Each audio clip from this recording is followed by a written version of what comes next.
Chapitre 45. Selon Belzébuth, le fait que les hommes captent l'électricité de la nature et la détruisent en l'utilisant est l'une des causes principales de diminution de la durée de la vie humaine. Après avoir pris connaissance du texte du Leitud Shan-Bros et posé celui-ci sur le Sinuru, sorte d'étagère qui se trouvait près de lui, Belzébuth soupira de nouveau profondément et reprit son récit. Si les conditions anormales d'existence des êtres tricérébraux de cette planète n'avaient eu de mauvaises conséquences que pour eux seuls, en tant qu'êtres tricérébraux, et pour leur possibilité de perfectionner entièrement les corps éthiques supérieurs qui ont eu le suprême malheur d'apparaître en eux ou qui pourraient y apparaître à l'avenir, cela n'eût été que demi-mal pour notre mégalocosmos commun. Mais aujourd'hui, tout le drame réside en ce que leur existence anormale a déjà des répercussions néfastes sur l'existence normale des êtres tricérébraux qui peuplent d'autres planètes, appartenant, il est vrai, à leur système solaire, et sur les possibilités de perfectionnement des parties éthériques supérieures qui se revêtent en la présence de ces êtres. J'appris par hasard ce fait affligeant, de caractère cosmique général, juste avant de quitter pour toujours le système solaire Ors. À propos des événements qui me permirent de reconnaître clairement la réalité de ce fait et de cristalliser en ma présence générale les données éthériques impérissables qui m'en apportèrent la conviction absolue, ce qui t'intéressera le plus, c'est de savoir que je fus très secondé en tout cela par le résultat, ou, comme l'auraient dit tes favoris, par le fils de l'ami de mon essence, Gornakur Karkar, le jeune individuum conscient, Gornakur Raourk, qui, comme son producteur, avait pris pour but de son existence l'étude détaillée des propriétés de la substance cosmique omniprésente, Okinanok, et avait peu à peu mérité d'être considéré lui aussi comme un des êtres tricérébraux savants du plus haut degré. Sais-tu bien, mon enfant, puisque tous les événements, toutes les conversations qui ont servi à élucider et à fixer en moi les facteurs d'une conviction catégorique au sujet de ce fait désastreux, sont en eux-mêmes très intéressants et peuvent être pour toi des plus instructifs, et que par ailleurs nous n'apercevons encore que les reflets de la sphère de notre cher Karataz, je puis te parler de tout cela en détail. Pour que tu comprennes mieux pourquoi se sont cristallisées en mon être les données qui m'ont permis de constater ce fait et d'en prendre pleinement conscience, je te raconterai dans l'ordre tous ces événements et commencerai mon récit à l'instant où, me trouvant encore sur ta planète, je reçus la nouvelle de ma grâce. Dès que j'eus connaissance de cet acte de suprême clémence à mon égard, je décidai bien entendu de retourner au plus vite au lieu de mon avènement si cher à mon essence. Mais pour bien me préparer à un si long voyage, il m'était tout d'abord indispensable de m'élever jusqu'à la planète Mars. Quelques jours plus tard, je quittai à jamais ta planète et retournai sur Mars, cette fois encore à bord de notre vaisseau Occasion. À peine arrivés, nous reçûmes un ordre d'en haut, nous enjoignant à moi comme à tous les êtres de notre tribu, désireux de retourner au lieu de leur avènement, de nous rendre avec le vaisseau Occasion sur la planète Saturne, où le grand paquebot intersystémaire omniprésent viendrait nous chercher pour nous mener à destination. Il me fallait cependant demeurer quelque temps sur Mars pour y liquider toutes mes affaires personnelles et donner différents ordres concernant les êtres de notre tribu. J'appris alors que le Tout-Neftef désirait me voir. Tout-Neftef est le nom que porte sur Mars le chef de tous les êtres tricérébraux de cette planète, c'est-à-dire ce qui correspondrait à l'être que, dans la même situation, on appellerait sur ta planète empereur. J'avais connu ce Tout-Neftef, ou empereur, dans sa jeunesse, lorsqu'il n'était encore qu'un plef-perfnouf. Un plef-perfnouf est à peu près la même chose qu'un tirlichner chez nous, ou qu'un médecin sur ta planète Terre. À ce propos, je dois te dire que sur presque toutes les planètes de notre grand univers, et notamment sur les autres planètes de ce système solaire, c'est par son mérite qu'un être devient un chef, et le plus souvent par le mérite qu'il a acquis en tant que plef, perf, nouf ou médecin, mais médecin de l'esprit aussi bien que du corps. Ma première rencontre avec ce Tout-Neftef martien avait eu lieu aussitôt après notre arrivée sur ce système solaire et notre installation sur Mars. Il résidait alors justement, en qualité de plef, perf, nouf, sur cette partie de la surface de ta planète où je m'étais établi avec tous ceux qui m'accompagnaient. Depuis lors, après avoir existé en divers endroits de cette planète, toujours en qualité de plef, perf, nouf, il était devenu digne, par ses mérites, d'être reconnu comme chef de tous les êtres martiens. et comme il approchait de l'état de l'Ishmesh sacré, il avait souhaité retourner au lieu même où il avait passé sa jeunesse. Voilà pourquoi cet ancien Plef Perfnouf, aujourd'hui Touf Neftef, séjournait à cette époque non loin de ma résidence, sur Mars.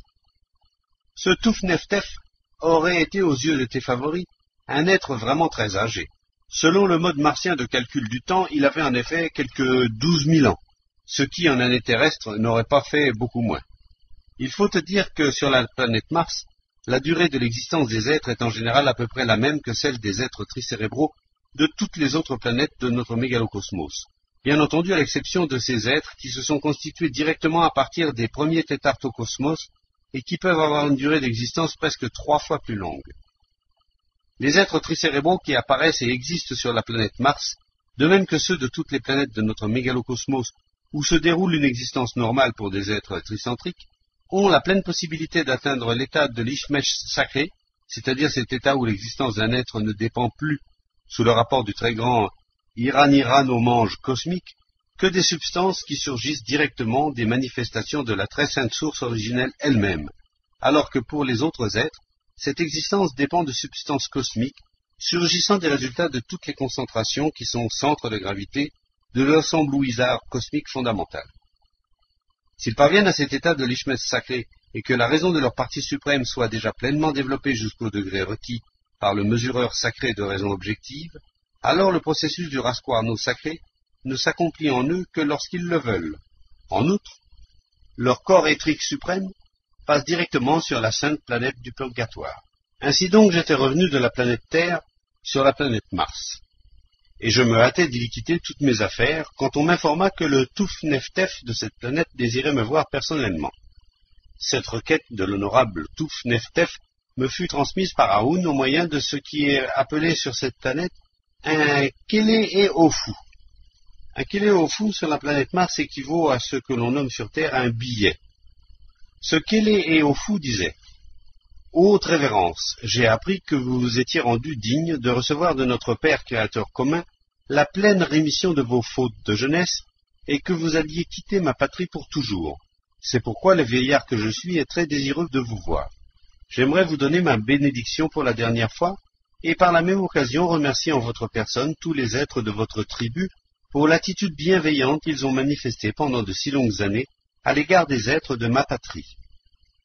Le Kele-e-Ofu se terminait ainsi. Je me serais moi-même présenté à votre demeure si, comme vous le savez, les dimensions de mon corps planétaire ne me l'interdisaient absolument. Je dois donc vous prier de ne pas me refuser de venir vous-même dans mon Falfefouf, ce qui en martien signifie résidence. Je dois dire que les êtres tricérébraux de la planète Mars connaissaient depuis le début notre véritable nature et la raison qui nous contraignait à demeurer sur leur planète. Les êtres tricérébraux de la Terre, eux, n'en surent jamais rien et ne soupçonnèrent même pas qui nous étions, ni pourquoi nous existions sur leur planète. Or donc, mon enfant, dès que je reçus l'invitation de l'honorable Touf Neftef, je décidai bien entendu de m'y rendre sur le champ. En arrivant, je me conformai tout d'abord au cérémonial et aux échanges de politesse en usage là-bas, après quoi cet être vraiment très grand, au plein sens de ce mot, m'adressa, au cours de la conversation, une requête. Cette requête allait être le point de départ de la cristallisation des données qui devait susciter plus tard en moi la conviction inébranlable que les résultats provenant de l'existence anormale des êtres tricérébraux de ta planète avaient déjà commencé à exercer une action nuisible sur l'existence ordinaire des êtres tricérébraux qui apparaissent et existent sur la planète Mars, quant à leur possibilité de se perfectionner comme il convient à des êtres tricérébraux. Je vais tâcher de te transmettre presque textuellement en notre langue, la requête du grand Touf Neftef. Haute révérence, par la grâce suprême qui vous a été accordée d'en haut, vous avez reconquis le droit à la libre réalisation de tous vos désirs justement mérités. Et de par cette grâce tout embrassante, vous avez de nouveau la pleine possibilité d'être ce que vous auriez pu être depuis longtemps, du fait de vos acquisitions antérieures sous le rapport de la raison, et il va de soi, haute révérence, qu'à partir d'aujourd'hui, vous rencontrerez divers individuums correspondant à votre être et déjà parvenus au plus haut degré de raison. C'est pourquoi je me permets de m'adresser à vous, comme à un vieil ami, en vous demandant, lorsque vous rencontrerez ces individuums, de bien vouloir vous souvenir du vieillard que je suis, et ne pas oublier de leur demander leur opinion sur un fait qui, pendant ces dernières années, n'a cessé de déclencher dans toutes mes parties spiritualisées des associations angoissantes, puis de ne pas refuser, lorsque vous aurez pris connaissance de leur opinion, de me la communiquer à la première occasion. Et il poursuivit. Voici le fait. Durant les derniers Ftofus, j'ai constaté très nettement, chez les êtres de notre planète, la progression constante, à chaque Ftofu, de leur Nourfouf Taftaf. Et à côté de cela, l'expression Nourfouf Taftaf signifie sur cette planète quelque chose d'analogue à ce qui est appelé sur la Terre Abouli. Et à côté de tout cela, une diminution proportionnelle de l'intensité de leur pouvoir de pensée actif. Lorsque je découvris pour la première fois ce fait si déplorable pour les êtres de notre planète,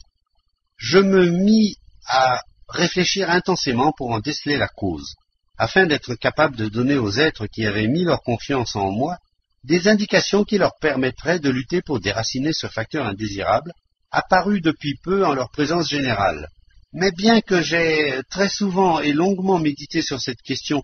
qui me tourmentait sans cesse, je n'ai pas encore été capable, jusqu'à aujourd'hui, d'élucider, même approximativement, d'où venait le mal et quelles mesures il convenait de prendre pour le détruire. Ainsi se terminait la requête de l'honorable Toufneftef de la planète Mars. Bien entendu, mon enfant, je promis aussitôt à mon vieil ami de lui communiquer sans faute les réponses que je pourrais obtenir d'individuums qualifiés. Quelques jours martiens après cette entrevue, nous quittâmes pour toujours cette hospitalière planète et fîmes route vers Saturne. À peine y étions-nous arrivés que le chef des membres de notre tribu, qui demeurait là-bas, vint à nous et nous communiqua le contenu de l'hétérogramme qu'il venait de recevoir, disant que le grand vaisseau intersystémaire omniprésent n'aborderait la planète Saturne qu'au commencement du Kré-Krikra. Alors le Kré-Krikra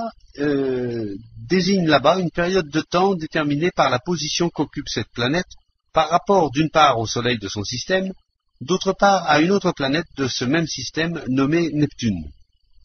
Une année saturnienne est composée de 7 de ces périodes bien définies et chacune d'elles a son propre nom. Comme il restait encore, d'après les calculs du temps de la planète Mars, à peu près un demi-fous avant ce Kré-Krikra, ou d'après le calcul du temps de tes favoris, environ 1 mois et demi, nous décidâmes d'organiser notre existence électrique ordinaire, de façon à rendre cette attente plus ou moins supportable. Certains des nôtres demeurèrent sur le vaisseau Occasion, d'autres s'installèrent dans les maisons qu'avaient mises à notre disposition les aimables êtres de la planète Saturne. Quant à moi, je me rendis avec Aoun à Rirk, grande agglomération d'êtres tricérébraux où existait mon ami Gornakour Karkar. Dès le soir de notre arrivée, je demandai à l'ami de mon naissance, au cours d'une conversation amicale, comment s'effectuait le processus d'existence de son héritier, mon cher résultat kesdjanien extérieur, ou comme l'aurait dit tes favoris, mon filleul, Gornakour Raourk. Il me remercia et me dit que l'existence de Raourk se déroulait fort bien et qu'il était même devenu son héritier à tous égards, puisqu'il avait choisi, comme lui-même autrefois, de faire de l'étude détaillée de la substance omniprésente Okidanok le but de son existence responsable. Après un silence, il ajouta qu'en approfondissant la science de cette substance cosmique Okidanok, son héritier en avait déjà flairé l'essence même. Il dit ensuite qu'en raison des découvertes scientifiques de son héritier, non seulement les facteurs de conviction jadis cristallisés en son être par de longues années d'un labeur opiniâtre s'étaient déjà tous décristallisés, mais qu'il avait même détruit tous les appareils de son invention destinés à ses recherches sur la substance cosmique omniprésente, y compris sa fameuse lampe non radiante. Puis, avec un profond sourire, il conclut. Je pense maintenant exactement, comme le résultat de mon tout, que ce fut une très grande faute de ma part de m'être si longtemps livré à cette occupation qui doit être considérée dans un sens objectif comme un impardonnable péché. Conversant ensuite sur des thèmes divers, selon le cours associatif de notre pensée étrique, nous en vînmes à parler des êtres tricérébraux qui peuplent la planète Terre. T'en souviens-tu? Je t'ai déjà dit que mon ami Gornakour Karkar avait toujours été au courant des observations que je faisais sur leur étrange psychisme. Je lui avais même envoyé, comme à ton oncle Twilan, des copies de certaines de mes notes. Ainsi donc, nous étions en train de parler de ces êtres tricérébraux qui te plaisent, lorsque Gornakour Karkar me demanda « Dites-moi, je vous prie, mon ami, se peut-il que la durée moyenne de l'existence de ces malheureux continue encore à diminuer ?» Je commençai à lui exposer l'état actuel de la question et les nouvelles données que j'avais réunies au sujet de cette anomalie, lorsque son résultat, Gornakour Raourk, entra dans la pièce. Le nouveau venu, bien qu'il eût exactement la même apparence extérieure que son producteur, semblait plein de vigueur et d'ardente jeunesse. Lorsqu'il eut pris place sur son perchoir, à la façon des êtres tricérébraux de cette planète, il m'adressa, selon leurs usages, de sa voix angélique et musicale, toutes sortes de souhaits bienveillants, propres à éveiller des sensations éthriques satisfaisantes. Et pour finir, il déclara, non sans emphase, « Bien que vous soyez seulement mon père Kesdjanien, il s'est cristallisé en moi à votre égard, du fait que vous avez rempli avec une si entière conscience les obligations divines que vous aviez assumées à mon sujet lors de mon cri-cracri. Alors sur la planète Saturne, le cri-cracri désigne le titre sacré qui sur Terre est appelé le baptême. Donc des données équivalentes à celles qui devraient se trouver en la présence générale de tout être tricérébral vis-à-vis de son propre producteur. Et c'est là sans aucun doute la raison pour laquelle je me souviens si souvent de vous et vous souhaite chaque fois en pensée de disposer à tout moment de conditions propices à la réalisation d'un avenir objectivement bon et heureux. Mais tu ne m'as probablement pas compris, mon enfant, lorsque je t'ai dit que Gornakour Raourk prit place sur son perchoir. Le fait est qu'en raison de leur revêtement extérieur, les êtres tricérébraux de cette planète ont acquis à la longue l'habitude de ne trouver le repos que dans cette posture. S'étant inclinés d'une certaine façon, ils laissent porter tout le poids de leur corps planétaire sur leurs extrémités inférieures, et pour ce genre de repos, il leur est peu à peu devenu indispensable de se tenir à une certaine hauteur. Voilà pourquoi ces êtres tricérébraux ont pris l'habitude de fixer assez loin du sol, dans les locaux où ils existent, des bâtons spéciaux qu'ils nomment perchoirs. J'ajouterai qu'ils ont coutume d'agrémenter ces perchoirs de divers ornements et d'y graver toutes sortes de motifs, comme font d'ailleurs tes favoris qui témoignent de la même faiblesse dans la décoration de leur ameublement. Ainsi donc, après s'être installé sur son perchoir et m'avoir souhaité la bienvenue, mon cher résultat kesdjanien extérieur ou filleul, Gornakour Raourk, prit part à notre conversation. Or, mon enfant, tandis que nous devisions sur des thèmes variés, j'eus la curiosité de demander à mon filleul pour quelle raison s'étaient cristallisées en sa présence les données qui avaient engendré en lui une impulsion de puissant intérêt pour la connaissance de tous les aspects de la substance cosmique omniprésente Okidanok, et l'avait rendu digne de faire, à l'instar de son producteur, de grandes découvertes cosmiques. Lorsque le jeune Raourk m'eut répondu de manière détaillée, il me devint évident que l'existence anormale de tes favoris devait exercer une action funeste sur l'existence normale et le perfectionnement conscient des êtres peuplant la planète Mars. En même temps, je trouvais dans cette réponse précise et le perfectionnement conscient des êtres peuplant la planète Mars. En même temps, je trouvais dans cette réponse précise, établie sur des bases scientifiques, des éléments susceptibles d'apporter une solution au problème sur lequel mon vieil ami martien, le grand Touf Neftef, m'avait demandé d'enquêter. Je vais essayer, mon enfant, de te transmettre en notre langue, aussi exactement que possible, le sens même de sa réponse. Après avoir réfléchi quelques instants à la question que je lui avais posée, Gornakour Raourk me répondit avec un profond sérieux. Au début de mon existence, à l'âge où je me préparais à devenir un être responsable, je consacrais la plus grande partie de mon temps, comme il convient à tous les êtres tricérébraux de cet âge, à m'exercer en vue d'acquérir le pouvoir de réfléchir activement, de manière soutenue. Et l'habitude me vint alors, pendant les intervalles de repos indispensables, de faire fonctionner les divers appareils expérimentaux de mon producteur. Or, au cours de cette période de mon existence, je remarquai plus d'une fois que certains jours, la force et le niveau de mon pensée actif diminuaient tout particulièrement. Cette constatation éveilla en moi un intérêt subjectif qui me poussa de manière impérieuse à prendre conscience des raisons de ce fait. Dès lors, je me mis à en rechercher les causes, en prêtant attention aussi bien à moi-même qu'à tout ce qui se passait autour de moi, et au bout d'un cri, j'acquis la conviction formelle que cet état indésirable se produisait en moi chaque fois que notre grand Vichakan entrait en action. Le Vichakan correspond à peu près à ce qu'on nomme sur Terre une dynamo. C'est là précisément le fait qui devint, dès que je l'eus constaté, la raison de mon intérêt croissant pour cette substance cosmique omniprésente et pour l'étude approfondie de tous ses aspects. Le résultat de mes expériences fut de m'apporter, dès le tout début, un nombre incalculable de preuves de toutes sortes, établissant pour moi, comme pour les autres, le fait que la substance cosmique Okidanok est un élément de la présence générale de l'atmosphère de notre planète, comme de celle des autres planètes, qui prend part au surgissement de toutes les formations planétaires et susplanétaires, parmi lesquelles, bien entendu, la partie kraplikrochnienne de tout être, aussi bien que soutient leur existence. Au cours de mes recherches expérimentales ultérieures, j'acquis également l'entière certitude que si notre système solaire possède, comme tous les autres systèmes solaires du grand univers, son propre ensemble Louisard, et si chaque planète avec son atmosphère est le lieu spécifique de concentration de telle ou telle classe de substance cosmique de l'ensemble Louisard systémaire donné, la substance cosmique Okidanok n'en est pas moins une partie indispensable et même prédominante de la présence de chaque planète. Mes expériences me montrèrent encore que cette substance cosmique est concentrée en chaque système selon une proportion strictement déterminée par l'équilibre universel et répartie entre les atmosphères de toutes les planètes du système solaire donné, dans des proportions strictement définies. Dès lors, chaque fois que cette substance universelle est dépensée, soit par accident, soit à dessein, en un lieu quelconque de l'espace atmosphérique, elle doit absolument y être renouvelée, afin de rétablir l'équilibre de ses proportions dans l'atmosphère, ce qui s'effectue par un déversement de cette substance affluent d'autres endroits. Et ce déplacement équilibrant de l'Okidanok doit s'opérer non seulement d'un point à un autre de l'atmosphère de toute planète, mais aussi de l'atmosphère d'une planète à celle d'une autre, si, sur cette dernière, il en est dépensé pour telle ou telle raison de plus que ne le permet la norme établie.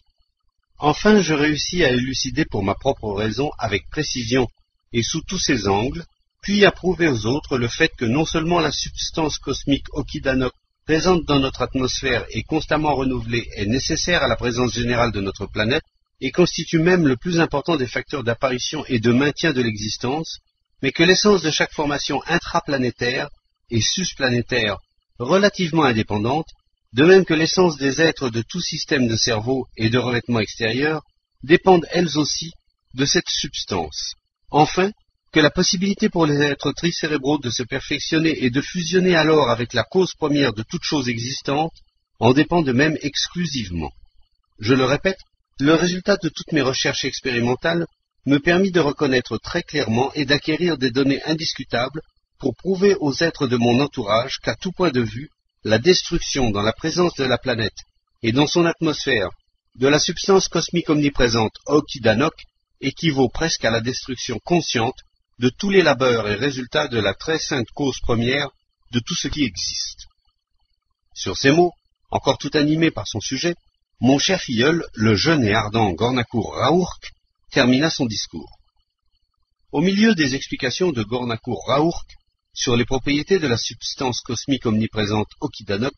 et les conséquences inévitables qu'entraîne son extraction de la présence générale de toute planète et sa destruction, un soupçon naquit en moi, et toutes sortes d'images se levèrent en ma mémoire, liées à des impressions antérieures de l'existence ordinaire de tes favoris, perçues soit au cours de mon séjour personnel chez eux, soit du temps où, de la planète Mars, je me livrais sur eux à des observations attentives, images se rapportant aux différentes façons dont, selon les époques, ils extrayaient de la nature de leur planète cette substance, ou ces parties distinctes, et les utilisaient à des fins naïvement égoïstes. Et tandis que Gornakur Raourk poursuivait ses explications, je me souvins par association de la requête du grand Touf-Neftef de la planète Mars. De tout mon être et sans le moindre doute, je pris alors conscience de toutes les conséquences maléfiques de cette manifestation des êtres tricérébraux de ta planète. Ils ont donné à la totalité ou aux parties distinctes de cette substance, qui pour eux aussi est sacrée, des noms différents suivant les époques. À l'heure actuelle, ils nomment le résultat de la fusion et de la destruction réciproque des deux parties de cette substance omniprésente électricité. Et de fait, bien qu'ils aient déjà maintes fois découvert, à d'autres époques, bien entendu, toujours par suite de circonstances accidentelles, comment extraire de la nature de leur planète et comment utiliser à diverses fins naïvement égoïstes les parties distinctes de cette substance omniprésente, absolument indispensable à des processus cosmiques normaux, jamais cependant ils ne l'ont détruite en aussi grande quantité qu'à présent. Ainsi, grâce aux explications de mon résultat quête-Jean extérieur, j'acquis la certitude inébranlable du caractère maléfique de l'influence qu'exerce déjà les résultats de l'anormale existence ordinaire des êtres tricérébraux qui te plaisent. Et d'elle-même se trouvait résolue la question qui troublait mon vieil ami, à savoir, pourquoi depuis quelque temps il devenait de plus en plus difficile aux êtres tricérébraux de la planète Mars de se perfectionner. Et pour définir la manière dont cette question fut résolue, je me servirai d'une sage sentence rarement employée de notre estimé Moulay Nassereddin. Tu ne sais jamais qui t'aidera à sortir de la galoche. En effet, pour résoudre cette question, mon très vieil ami comptait sur des individuums dont les données et les possibilités étaient tout autres que celles de mes amis saturniens, qui étaient de simples êtres tricérébraux ordinaires. Il n'avait probablement pas soupçonné que pour de telles questions, ces êtres tricérébraux ordinaires, qui acquièrent des informations au sujet de toutes sortes de faits cosmiques réels, grâce à leur seul pactole de devoir étrique, sont justement plus compétents, dans la plupart des cas, qu'aucun des anges et des chérubins, avec leur être tout fait, qui, tout en étant perfectionnés en raison jusqu'à de très hauts degrés, peuvent sembler n'être, pour ce qui est des confrontations pratiques, que des individus de l'espèce ainsi décrite par notre toujours vénéré Moulay Nassereddin. Jamais il ne comprendra les souffrances d'un autre, celui qui ne les a pas éprouvées lui-même, quand bien même il posséderait la raison divine et la nature d'un diable quantique. À cet endroit du récit de Belzébuth, se répandirent, par le vaisseau intersystémaire Karnak, des vibrations artificiellement émises qui avaient la propriété de pénétrer dans la présence générale de tous les passagers du navire et agissaient sur les fibres nerveuses de l'estomac. Ce phénomène artificiel annonçait aux passagers qu'il était temps pour eux de se réunir dans le Jamicunatra, sorte de réfectoire monastique, où la seconde nourriture étrique était prise en commun.